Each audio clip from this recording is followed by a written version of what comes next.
Is distance healing a real thing? Is remote healing a real thing? Is there a part of us that is and can be affected by faraway sources? Let me show you a slide real quick. Get myself out of here. You can see here, right down in the middle, hopefully you can see it nice and easy. Let me see if I can zoom in for you.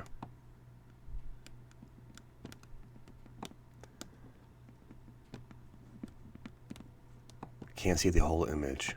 Well, function and structure are interchangeable.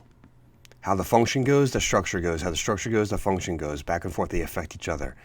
We also know that our chemistry can affect our function, our biochemistry, meaning the living elements that are in tune with nature, but also the ones that are synthetic, that are created in a lab. They affect our function. They affect our structure.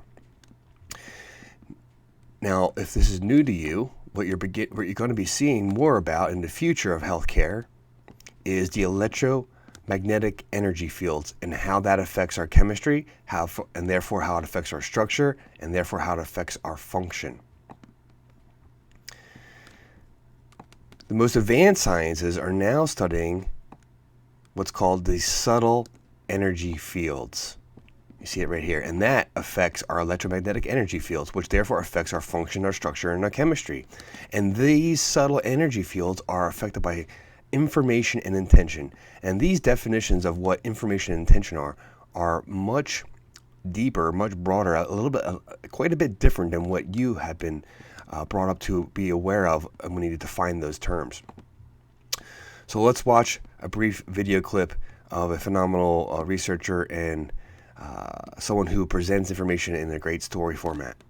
The second experiment is a fascinating experiment. It's a military experiment.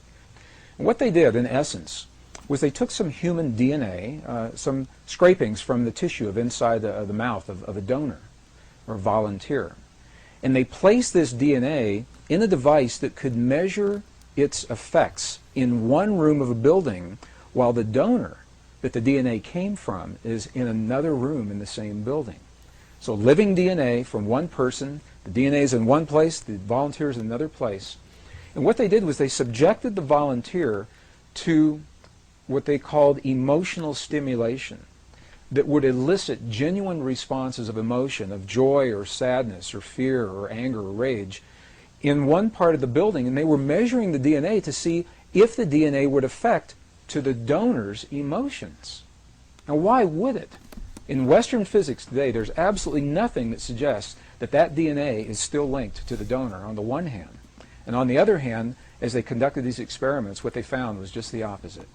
What they found was that when the donor was having his emotional peaks and valleys in one room, the DNA was having its emotional peaks and valleys in another room at exactly the same time. And we hear about experiments like this, we think of an energy that's being transmitted from point A to point B. And if the energy comes from one place and has to get somewhere else, you would expect that there would be a lag time, a little bit of time between when the emotion is created and when the DNA is responding. That's not what happened. What happened in these experiments, and this is very, very key to where we're going as we begin talking about the power of prayer. What happened in these experiments is that the effects were simultaneous. They were instantaneous. The instant that the donor was having his emotion, the DNA was already affected as if there were no transition time between the two. Well, these experiments were first conducted within rooms that were separated by distances of maybe 50 feet. Later experiments, however, were conducted where the DNA and the donor were separated by hundreds of miles, hundreds of miles. I had the opportunity to meet the designer of one of these experiments, Dr. Cleve Baxter, and he shared with me one of the experiments that he had designed where the donor was in Los Angeles, but the DNA was in Phoenix, Arizona, almost 400 miles apart. And the effects were precisely the same. Whether they're in the same building or separated by 400 miles, the effect is instantaneous. This opens the door to all kinds of possibilities as to how that DNA remained linked to the donor.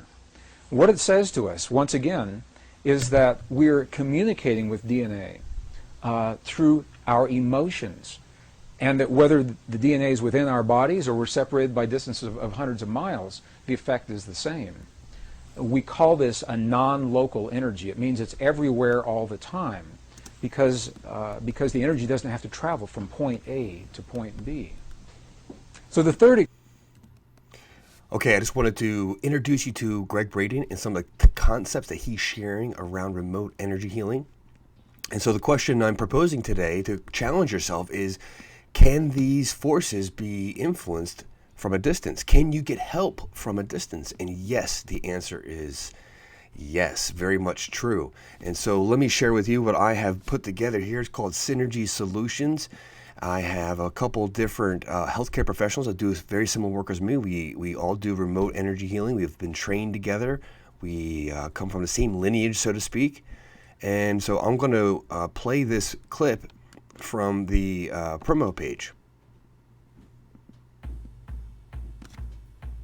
I think when you put on the oil, like I calmed down. I was starting to go into like, what a strange thing this is we're doing. Like, are we doing this right? Like, what's going on? Like, just let it be. Gretchen, real quick, tell me about your recent experience.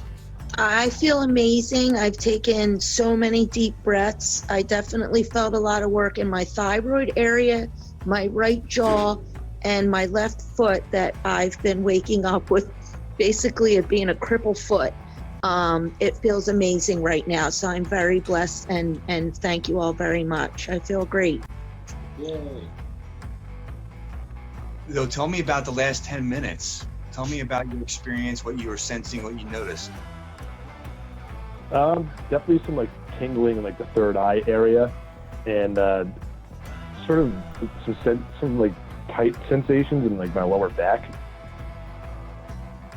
The example I love to give is like going to a concert or going to a party, or listening to music with other people.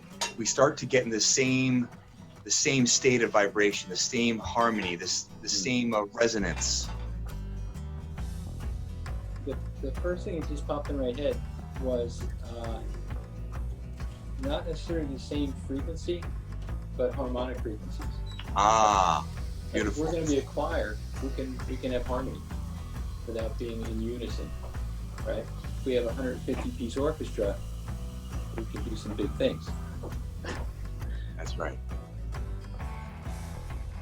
And we'll be doing this same time next time, Wednesday, 12 o'clock at noon Eastern time. And I have some intentions and some desires, and I believe it's going to happen. Additional KST doctors will be on board. There'll be additional people on board to continue to have positive personal growth. Okay. All right. Beautiful. Thanks, everybody.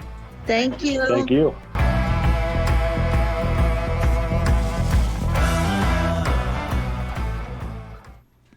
All right, everybody, we are going live in about 20 minutes. So join in, click the link, go to bit.ly/Dr. Kevin Synergy Solutions, Dr. KG Synergy Solutions, excuse me. And you saw that there at the end of the video. Private message me if you have any questions or comments, or if you need any help getting connected. And I'll see you there this Wednesday in just about now 18 minutes and every other Wednesday moving forward. Blessings and best regards. I'm Dr. Kevin.